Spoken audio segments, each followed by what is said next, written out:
We've covered Joe Rogan recently on here, talking about how appalled he's been at Trump's behavior for the White House plaques and the Rob Reiner remarks.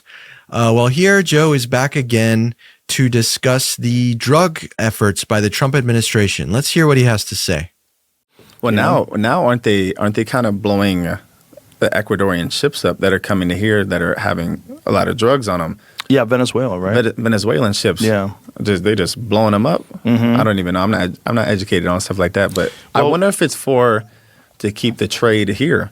No, I doubt it. I think more likely what it is because Trump genuinely hates that they're bringing drugs into this country. Is there other things involved too? I don't know. I mean, I'm sure some of it has to do perhaps with politics. I mean, I think that's a reasonable assumption. But Jamie, I just sent you something. Here's what's interesting. One of the things that Trump was saying is they're poisoning our kids and that 100,000 people are dying every year from drug overdoses. We have to put a stop to this.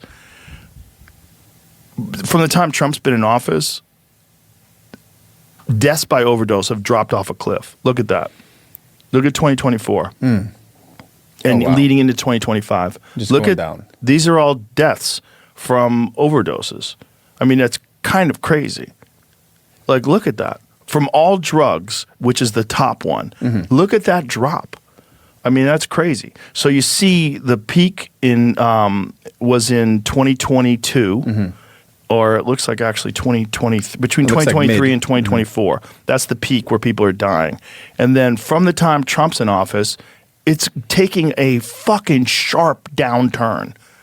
And why is that? Well, part of it is because they're blowing up these fucking boats that are bringing in all the drugs. And not just drugs, but drugs that are tainted with fentanyl. I want to show you guys the chart that Joe was referencing. And here it is. And as you can see, the numbers don't even make it to 2025, where Trump was sworn in for his second term. They cut just before there. And if we switch over to the actual study, I'll show you here. Here's the study that the chart came from. Jump down to the results. The dates for the study was between January 2015 and October 2024. Trump had absolutely nothing to do with the numbers that Joe Rogan was giving him credit for.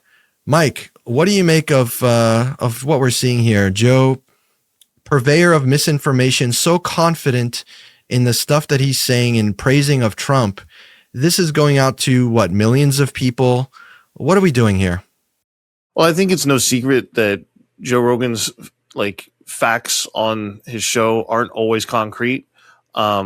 This seems very heavily indicated that this is probably sourced from Pam Bondi, given that he's talking about it now and not 6 months ago when the study came up. And Pam Bondi released this exact chart citing the exact same talking point that Joe Rogan is pushing here, which is that, look, President Trump is bringing down drug overdose deaths. He's doing great against drugs. And people on X quickly pointed out, hey, this is Biden's credit here, not Trump's. So thanks for crediting Biden for another term, I guess, or whatever. People were making fun of Pam Bondi about it. So much so that she deleted the entire post and took it down as if it never happened, which on a personal note, it's like you would hope, if you want us to come out and support Trump every time he does something good, then you should be able to support Biden every time he does something good. So the double standard, the hypocrisy is well at play here. And we're seeing Joe Rogan kind of echo this talking point almost verbatim. And another big thing that I want to highlight too is that when his guest talks to him about it, saying, these boat strikes, I think this might be, you think it's something political or something? And Joe Rogan pushed back. He goes, maybe some of it's political. I'm sure, I don't really know. I don't know the extent of it. Some of it might be political, but the main reason is because Trump hates drugs. This is why we're doing this. Even though Trump just reclassified marijuana on a smaller scale, so that it opens up research. It allows marijuana to be used more within a federal level. But even when he did that, he mentioned, I don't like this. I don't like drugs, but I think it's, this can be good for us. Okay, fine. Again, credit where it's due. But with Trump saying, or excuse me, with Rogan saying, well, Trump hates drugs. What about his first term? There were no boat strikes during his first term. There was no invasion of another country. And on top of it, why would Trump pardon Juan Hernandez, who trafficked 400 tons of cocaine? Why is Trump granting safe passage into the U.S. for members of El Chapo's family?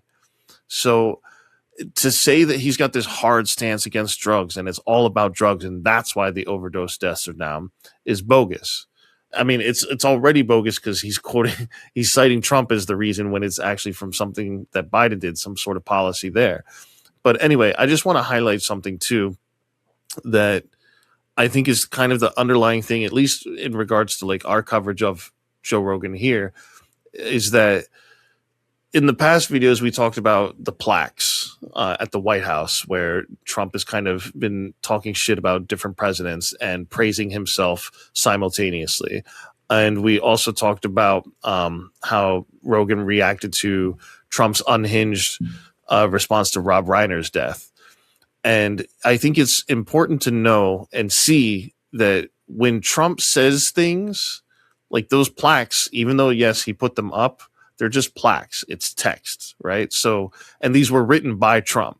So when he says things that are unhinged, it's like, wow, look, this guy's off the rails, whatever. That's Trump being Trump. He's being silly. He's being wacky. Like, he's telling it like it is, but in his weird, warped version, I don't really like what he says.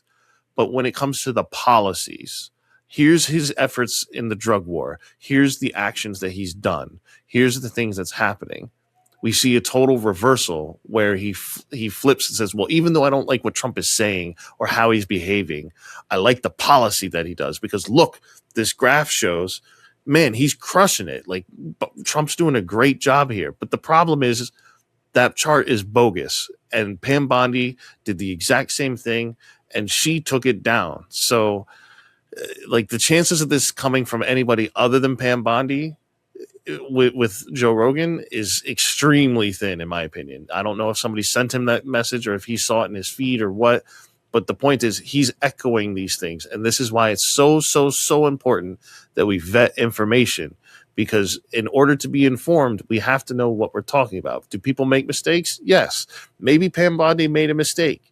But given that she's in the DOJ and she's at this high level, she needs to be more careful, or there needs to be somebody who works for her or something to check these things before they go out. Because when it goes out, it's deceiving people like Joe Rogan. And not only is it reaching potentially millions of people who follow her or whatever following she has on X, but now we have Joe Rogan, the #1 podcast that's spewing this information out on the airwaves, and a lot of people will believe it. So because it's uncontested and not true. So this is why I think again and again, no matter what we talk about, it's important to realize the facts matter and we need to we need to stick to what's true and go from there. Yeah, to be clear, the chart is not bogus, but the conclusions that people who claim to have read the chart came to, in this case, Pam Bondi and Joe Rogan, that is the bogus part. The chart is from a study that's conducted and all the data is there. You can cross-reference, check everything. And it's accurate. And it shows that the drug overdose deaths started plummeting in 2024, towards the end of Joe Biden's presidency. Not before, not until Trump came in. Nothing changed. It happened before Trump even came in. And look, propaganda is fascinating to me because there were 3 people in that room. Joe Rogan, Jamie, and the guest that he had there. And none of them, could see that what Joe Rogan was saying was bullshit. No one could, now maybe, I don't know if they had the chart like super small, so they couldn't see like the dates and the x-axis, the y-axis, whatever. But it's just wild to me that like propaganda is so heavy. And like Joe is like making this grand conclusion of like, look at that sharp drop as Trump comes in and after Trump. And it's like 3 of you couldn't see that wasn't the case. Like, it's just crazy, but it just shows you like, that's the state of politics these days. It's like the narrative is the important thing. The story that you tell and whether people can believe it or not, that's all that matters. And that is why Trump has been so successful. If facts were actually things that mattered to where they should matter, Trump would not be successful. There's no way. He's the biggest gaslighter, the biggest liar, the biggest pathological liar we've had in politics. I don't know if anyone's even a close second, maybe George Santos or something like that. But like, this is what he's based his whole presidency on, his campaigning on, just doing a total 180 on all the promises made and none of them kept. Like, make America affordable again. Where is that? The Epstein files release. Where is that? We've gotten 1%. They're fully redacted. China's going to pay the tariffs. No, they're not. You are. We are. We're paying them right now. Mexico is going to pay for the wall. Like that old classic. Like, all of these total gaslighting lies and total BS right in people's faces. But it doesn't matter because the narrative like overpowers it. And that's just the craziest part to me. Not to mention that they brought up fentanyl, which we know that no fentanyl comes from Venezuela. There's zero evidence that fentanyl comes from Venezuela. And they were still, on top of getting the chart wrong, brought up fentanyl deaths and part of the overdoses thing, relating it to the boat strikes from Venezuela. It has nothing to do with that.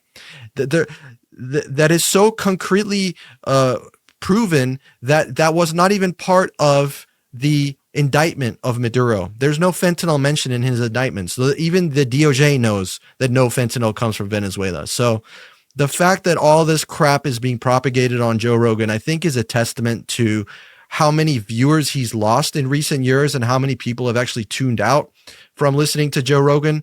I don't know if he's still the number one podcast in the world, but I believe he might have dropped to either 2 or 3. I'll have to double check that, but I know that he's been hemorrhaging viewers and listeners since his whole support of Trump and everything. And honestly, rightfully so. You need to be, if you're going to dip your toes in politics, you need to be really on point with your facts and with your information. And if you do get stuff wrong, you really need to come out and admit it and say it and post it and just let people know. But we just see the more that Joe is aligning himself and pushing himself further right, the more he's like landing in conspiracy land and just narrative land. And the facts are taking a back seat. And it's really an antithesis to the old Joe Rogan that made him the podcaster and the great person that he once was. And he's just turned his whole back on that. And it's sad to see.